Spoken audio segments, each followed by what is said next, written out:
Good morning, good afternoon, good evening, folks. Michael Zuber, one rental at a time with my good friend Stephen Dow from Velocity Mortgage. How you doing, sir? I'm fantastic. And yourself? I'm doing great, man. Again, I can't believe we're recording this on Wednesday to post on Friday because you're going to go to a conference and be slammed on Friday. So I want to thank you for doing that. Well, we got to keep the consistency of the daily work. And so you do it every day on your channel. So I got to try to keep up with you. So it makes it pretty easy to follow your lead. I appreciate that. Do me a favor, hit that marketing thing first. Yes. Although I work for Velocity, all the topics and statements discussed on this channel are that of my own. And other than that, let's do it. Yeah, one of the things I want to hit people with is just a reminder of the fact that non-QM lenders like Velocity Mortgage aren't banks. Right. And that means, again, kind of like at the end of episode 2, we talked about guidelines versus rules. Right. And I thought we'd just remind people of why sometimes it's better to go with a route that is actually more expensive money, but it's easier and allows you to get in the game. Because again, if you can't get in the game, what does it really mean? So you're the bystander going, wow, that's a great, well, look at that. And you're not doing anything. Can't do anything.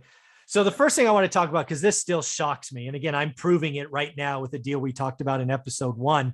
Right. You will deal 30-year money, like real 30-year money on commercial properties. 30-year amortized. Yep. 30-year fixed. Yep. I got the quote. I'm in the deal. I paid for the appraisal, 30-year money. And again, what people don't realize is I fear rising rates, really fear it in 3, 4, 5 years. That's why I've spent the last year taking all of my commercial loans and either paying them off, like the unit that we're talking about here, or extending terms as long as I can. Right. Because I don't want to refi in an environment where rates are higher, taxes are higher, right, and maybe cap rates are higher, which pushes back. I mean, it's just this whole, maybe I'm overthinking it. Sure, maybe, but I've been here before. Yeah, I mean, you're basing this off of what, 50 years of statistics. So, I mean, numbers don't lie. You know what I mean? It's just weird how the Fed's reacting to, what's really going on and inflation. Normally, it's not like this, the bond market, the whole nine. We can get into all that deeper, but I agree with you. 30-year money is where it's at right now.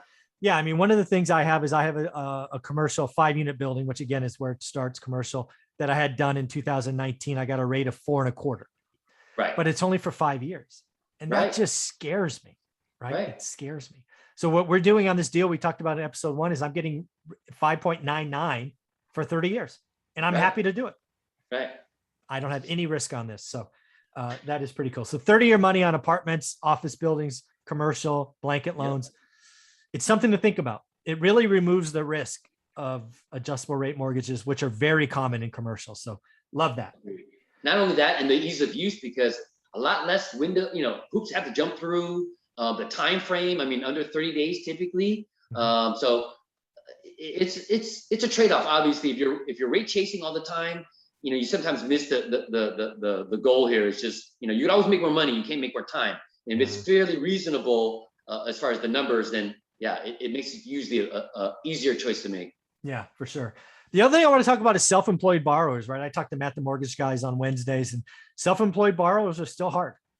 Right. Yes. It's just a very tight box, almost guaranteed no. But you do self-employed borrowers all the time.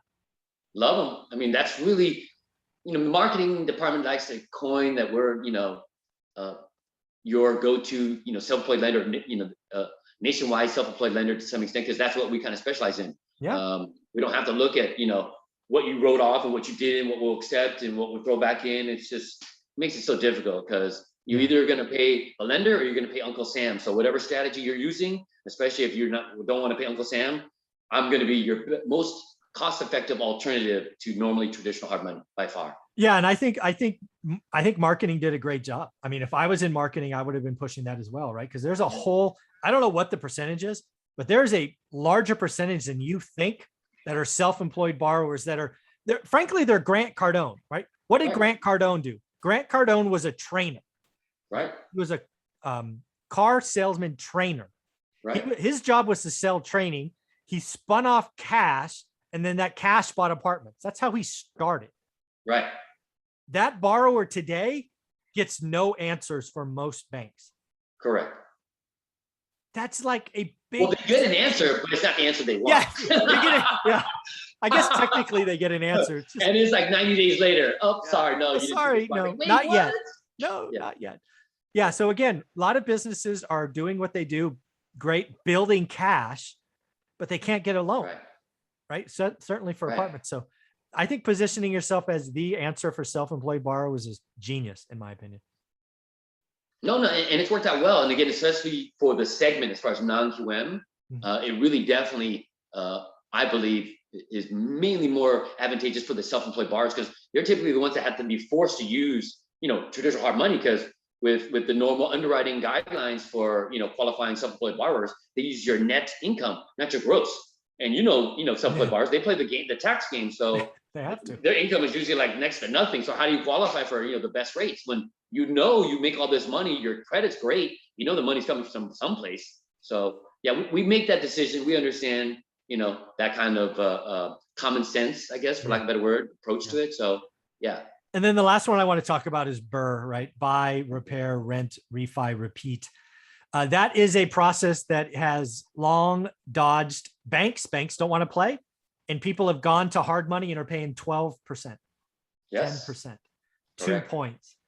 Right. Frankly, if you have some experience and a little bit of money, going to a non-QM lender is a much And even in my particular case, even if you don't have experience, we welcome the new investors as well. We just want to make sure you're kind of positioned correctly as far as credit wise, maybe some additional reserves, and hopefully the quality of the asset in the area that you're looking to invest in is also a compensating factor to kind of, overlook the fact that you're, a newbie investor. So whether you're seasoned or new, we welcome them all. And that's why I think we're a great resource to have, especially either seasoned or beginner, because we're going to do what the banks can't do. Yeah. And again, what I've seen you do, because again, you're in my course responding to clients all the time, is you'll let the students know if the deal's skinny. It's like, oh yeah, this deal's not there. Yeah. I mean, numbers don't lie. And so all I got to do is just ask them specific questions, and I'll pretty much know based upon, what I've known and our statistics through over at least a decade and a half of being, in business. So we've got a whole swath of statistics as far as loans we've closed, the performance. So it's really a great indicator of how we approach things in certain scenarios. So it gives us a better insight to what we feel comfortable with and what we don't, given, certain out of the box situations. That's pretty awesome. I appreciate it. So again, folks, one of the things I recommend you do is if you're looking to get in a self-employed BRRRR strategy, 30-year money on commercial, reaching out to Stephen Dow is a great answer. If you're just thinking about creating a process or a plan for acquisition, reach out. Banks usually aren't going to play until you have an asset. Stephen will kind of look at your scenario. That's what people are telling me, right? You give them an hour of your time and run through what they're doing. So I appreciate that. How do you want them to reach out? Email, please. The best way, sdow@velocitymortgage.com for now. Very cool, man. And again, thank you for doing this on Wednesday. I will post these probably at noon, 2 and 4 on Friday. Those are all Pacific time. So enjoy your event. I think you're going to Vegas, right? Yes, I'll be in Vegas from Thursday to Sunday. It's called the Originators Connect. Shout out to Originators Connect, just in case if any viewers are also loan professionals. But I'll be speaking on a couple of panels on non-QM.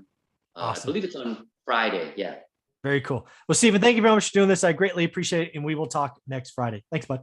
Thanks again, man. Appreciate you. Have a good weekend.